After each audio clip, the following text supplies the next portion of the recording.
The data show a steady decline in both the number of congressional oversight hearings and the number of expert witnesses at those hearings over the last 2 decades. But is that the only way Congress can ensure that the executive branch complies with the law? Joining me now with more data and recommendations is Senior Policy Analyst for the Structural Democracy Project at the Bipartisan Policy Center, J.D. Rackey. Mr. Rackey, thanks for joining me. Thanks for having me. It's good to be here. Well, you make a case in a recent paper that Congress has been neglecting its oversight role over the last 2 decades.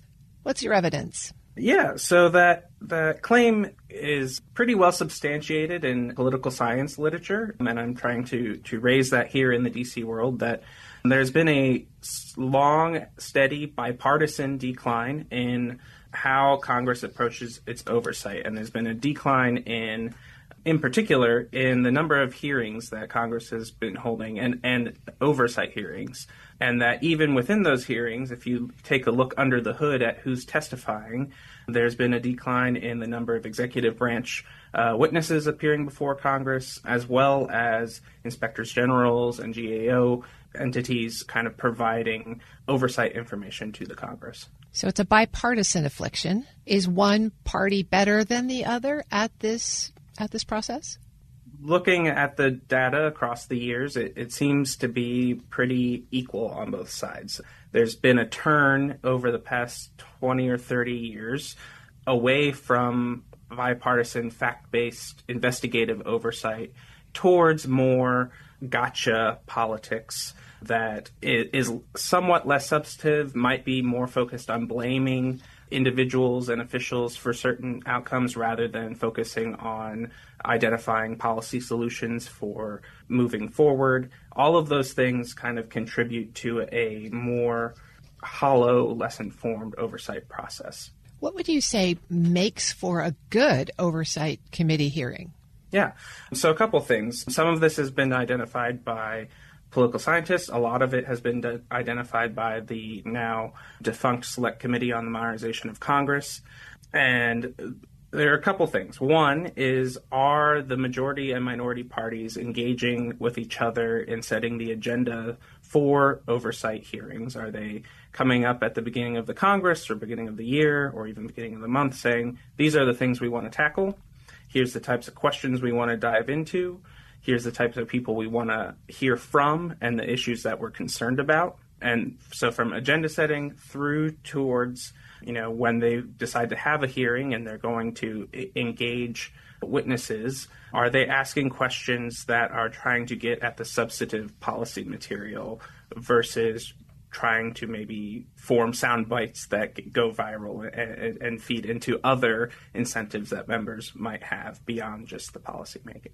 Are there structural features that keep that from happening, or is it more of a cultural challenge? It's a little bit of both. When there is divided government, there might be more incentive for kind of engaging on a bipartisan basis rather than when there is a unified government. But some of the structural issues are that committee staff sizes have shrunk over the past 30 years. There's a lot of turnover in committee staff, so you lose a lot of that institutional knowledge of how the executive branch works and how the oversight committees have engaged with the executive branch in the past. There's also just basic technology problems that committees don't have. Up until the beginning of last Congress, committees didn't have e-discovery tools, so they couldn't process all of the information that they were getting from the executive branch or from other entities in a coherent manner to inform their work. And so there's across the board a capacity and resource problem that Congress faces and congressional committees face that helps them make sense of what they should be doing on any particular issue. And there have been recommendations put forward.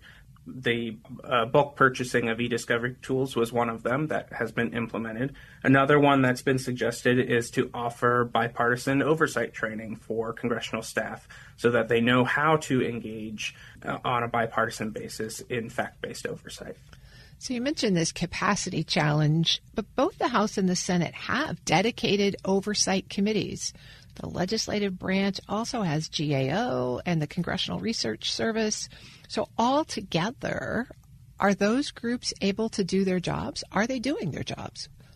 So a point I make in the piece is I think the Inspector Generals, GAO, are very much doing their jobs, right? There's been 14,000 recommendations put forward by offices of Inspectors General. There's been another 5,000 put forward by GAO. The problem is that those recommendations are maybe not getting into the decision-making pipeline of Congress because of the decline in the number of hearings that oversight committees, not just the oversight committee, but oversight subcommittees, and all committees in general have been having. Part of that decline is the result of a shift in incentives for members of Congress away from committee work towards more leadership-centered lawmaking and legislating. So they put their time in elsewhere. Another piece of it is, as previous BPC research highlights, is not only has there been a decline in hearings, but the hearings that Congress does have are all stacked on top of each other. There are time conflicts.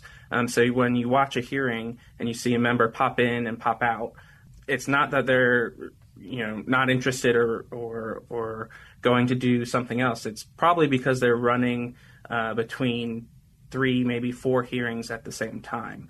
And so when they are engaged in oversight, it's hard for them to really drill down into the substance of any one particular hearing because they have so many competing demands on their time. I'm speaking with J.D. Racky. He's a senior policy analyst in the Structural Democracy Project at the Bipartisan Policy Center. I have been a witness in many of those hearings where people pop in and pop out and 3 people are sitting on the dais and, maybe someone else comes in and asks their questions and departs. So it really does get back to the capacity question, I think. And your paper does make some specific recommendations for reform. Scheduling is one of them. But there's one that I'm really interested in. You recommend that Congress should establish a bipartisan, bicameral commission on evidence-based policymaking to encourage and facilitate better use in the legislative process. They passed a law for the executive branch to tell them to do that in 2018. Are you suggesting here that Congress takes a little bit of its own medicine? Yes, and I'm not the first to suggest this.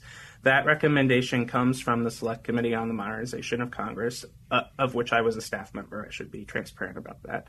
But BPC has long been supportive of this effort as well, of getting more evidence and into policymaking work, both in the executive branch and within Congress. And what the Modernization Committee found and why they recommended this commission is that, by and large, there's a misperception that Congress just doesn't know anything, that it doesn't have enough expertise, right? The problem is not that a want for information. The problem is one of operationalizing the information it does have with it internally and that it receives externally. And just as I was referencing earlier, the tools and infrastructure within Congress is so severely outdated and non-existent that the committee recommended this evidence-based policy-making commission to do a real deep dive into what tools and structures need to be either created or shifted within the Congress to make it better able to use the data that is already being supplied to it on one hand, and as society continues to evolve and grow, how can it maybe start intaking even more information into the policymaking process? How do you assess the odds of a commission like that being established? Well, it was just the bill to create it was just reintroduced, I think, like a week ago by Mr. Timmons and Mr. Peters on a bipartisan basis. This is the third Congress it will have been introduced on a bipartisan basis. So, but each time it is reintroduced, I think the conversation moves a little bit forward. Anyone in D.C. knows it takes a long time to get any forward action, particularly through Congress. So I think it's slow going, but I continue to be hopeful that Congress is moving forward and coming around to the idea that it needs to make better